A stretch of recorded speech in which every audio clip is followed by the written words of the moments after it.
It's January 22nd, 1957, and another remarkable event is about to be uncovered by Arion, Rebecca, and Olly, the Retrospectors. During my career, I've been made redundant a few times, but as annoying as it is, I've never felt as though I wanted to wage a 16-year-long bombing campaign against my former employers, nor the public at large, as did George Peter Metesky, better known as the Mad Bomber of New York, whose reign of terror finally began to fall apart today in history in 1957.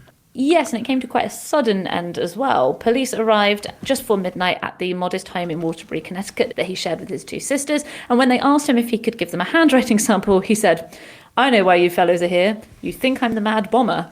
He was then asked to show the officers the house and the workshop in his garage, where they found parts very similar to those being used in the bombs, and even more incriminatingly, another explosive device that was partway finished, bigger than all the others, in fact, so quite potentially more destructive.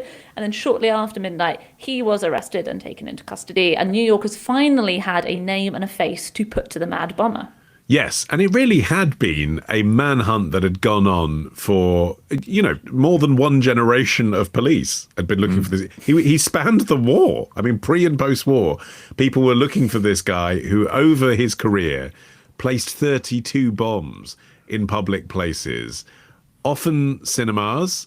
He would wait for the lights to go down and then with a penknife cut open the seat in front of him and slide his bomb in to the upholstery. He did New York Public Library.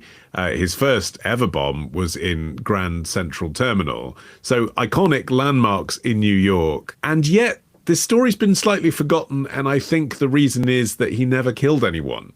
So now when you talk about it as terrorism, it doesn't seem that terrifying. It seems like a sort of footnote from history. Oh, he had a personal vendetta against his employer. He was obviously mentally ill, and he went around putting bombs that didn't hurt anybody in weird places, like concealed inside sand urns, which was in the train station, so that when it went off, the impact was limited. But people did get life-changing injuries as a result of what he did, and people would have been very scared to go to the movies. Yeah, but to give you a sense of why he was upset with the Consolidated Edison Company, he had been an electrician and mechanic. He served as a Marine. He was a specialist electrician in the United States Consulate in Shanghai.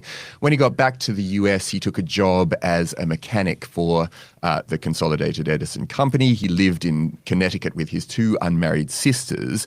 And one day in 1931, while he was working as a generator wiper, I didn't know that that was a job, but anyway, cleaning down generators to keep them going, a boiler backfire produced a blast of hot gas, which knocked him to the ground and filled his lungs with fumes, leaving him choking. And that accident left him permanently disabled. And after receiving just 26 weeks of sick pay, he lost his job. And Con Edison basically said, well, you can't do your job anymore. We dispute the idea that the accident led to your pneumonia and then your tuberculosis and then your ongoing problems. His workers' comp claim was denied due to filing delays. You can understand that he was probably still reeling from exactly what had happened to him. And then he had 3 later appeals rejected, the final one in 1936. And at that point, with all of this deep resentment, he began to create bombs. I mean, again, it takes a bit of a step to go from I'm pissed off with this company to I'm going to bomb people, but that was where he got to. Well, at least the first bomb was at the Con Edison headquarters, wasn't it? So, I mean, not that that's the thing you should do, but at least it logically makes sense. I'm upset with these people. I'm going to attack these people. Yeah, it was left on the windowsill of a Con Edison plant in Manhattan. This was in November 1940, and it didn't detonate, which police thought may have been intentional because he'd attached a note to it, which obviously would have been destroyed if it had exploded. The note said, "Con Edison crooks, this is for you." And then a little less than a year later, a similar device was found in the street a few minutes walk away from Con Edison's HQ near Union Square in Manhattan. Once again, it didn't go off, and the theory this time was that he could have seen a police officer and dropped it early, which would explain why he dropped it near rather than at the HQ. He would explain later after his arrest that he actually planted another dozen or so bombs in and around Con Edison sites, But none of them were ever reported. Either they weren't found or they were found and quietly disposed of by Con Edison's employees. That's why he would ultimately end up turning to places like theatres and railway stations, because it wasn't getting the attention he wanted. And that's all he ever wanted, was attention on his case and on the injustice that he thought that he had suffered. And when the US entered the war a couple of months later, the bomber thoughtfully sent police a note saying, "I will make no more bomb units for the duration of the war. My patriotic feelings have made me decide this. Later, I will bring the Con Edison to justice. They will pay for their dastardly deeds." And he was as good as his word, better in fact, because he actually didn't strike again until 1951, although in the intervening time he did bombard Con Edison and local officials and newspapers with threatening letters and notes. So, a few interesting things about that note then. Not least that he sort of sees himself as a decent person that wouldn't do something during the war because he's patriotic. And the slightly odd turn of phrase, dastardly deeds. I mean, this is the 1950s, and that's a kind of 1910s way of saying something, right? A man who wasn't him was arrested and charged and tried for the crime, then sued them for wrongful arrest afterwards. We don't know how many absolved other suspects there were. And the items inside the pipe bombs, when police were trying to forensically, using the technology they had then, work out where they could have been bought from, were commonplace and generic. They could be purchased virtually anywhere. Police were grappling around for theories. There was one that, like, apparently some of the bombs he'd placed were within 3 days of a full moon. Was he a mooner? Was one line of inquiry. Whereas eventually they stumbled across the thing that really brought this scenario to a close. And that was when Howard Finney, who was the head of the New York bomb squad, and by this point, 10 years in or more trying to find this man, decided to show the evidence to a psychiatrist, James Brussel. Brussel took a look at what he could see, the crime scene photos, the letters and the construction of the bombs, and came to the following conclusions. He said the bomber was likely a paranoid man obsessed by a perceived wrong by the Consolidated Edison Company. So far, this is stuff that we could all probably No shit, Sherlock.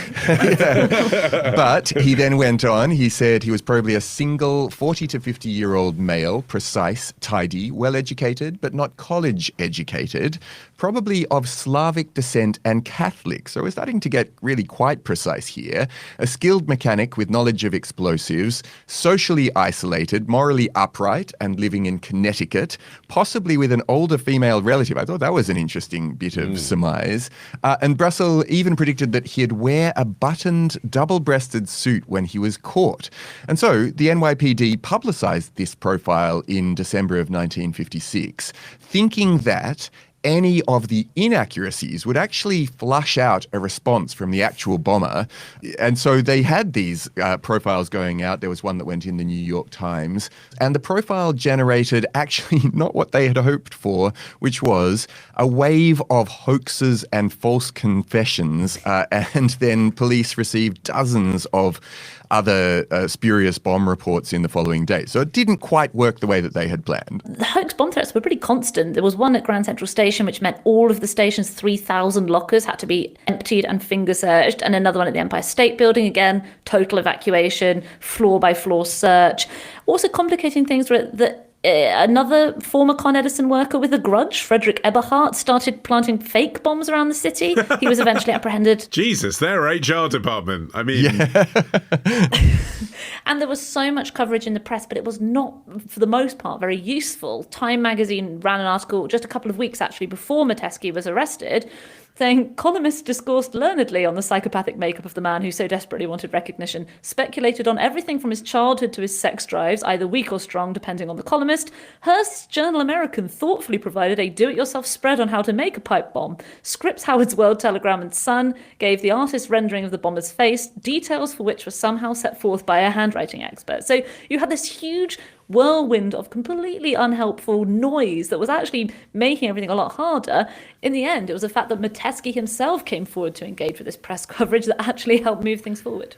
Yeah, so the Journal American, I guess, was feeling a bit scooped by everyone else covering this story, put an open letter very specifically to the Mad Bomber in their publication, brashly prominent. Give yourself up for your own welfare and for that of the community. The time has come to reveal your identity. We'll give you a fair trial. Give yourself up now. Obviously, he didn't give himself up, but he did start writing in. And he at one point in this correspondence, which was the thing, actually, to be fair, that Brussel had predicted. You know, he's a paranoid schizophrenic. He's upstanding morally, or thinks he is. He'll want to set the record straight. And he did. He wrote in and said, well, yes, I did work at Con Ed until September the 5th, 1931. Now, obviously, once he'd said that, I mean, detectives had been, like, you know, reaming through thousands of documents of people that used to work at Con Ed. They had the date of the boiler explosion, and they found it in Con Ed's records. And Metesky's complaint next to it, which used the phrase dastardly deeds. So at that point, they were like, we have our man. They came late at night and he answered the door in his pajamas, but when he saw it was the cops, he went back inside and did, just as James Brussel had predicted, re-emerge dressed in a buttoned, double-breasted suit. Which is cool. Pretty good, that guy, yeah. Metesky himself originally faced 47 charges. I feel like today, don't you think it'd be like 500 charges? Like they could find He'd be on Guantanamo Bay, wouldn't he? Yeah. Sure. But they, you know, he was evaluated by psychiatrists. They diagnosed him formally as being a paranoid schizophrenic. So he was instead committed to a state hospital. He was so ill with TB that they assumed that he probably only had weeks to live. So this was sort of an act of mercy. But actually, in the care of the institution, he largely regained his health. And he was released in 1973, living quietly then the rest of his life in Waterbury till his death at the age of 90. So, you know, they only estimated him a few weeks and he went on for another 4 decades almost. The sane bomber, his neighbours used to call him. Tomorrow. It tramples over the enemy, but more than that, it just completely intimidates them. Ditch the ads and get a Sunday episode when you join Club Retrospectors. Patreon.com/retrospectors.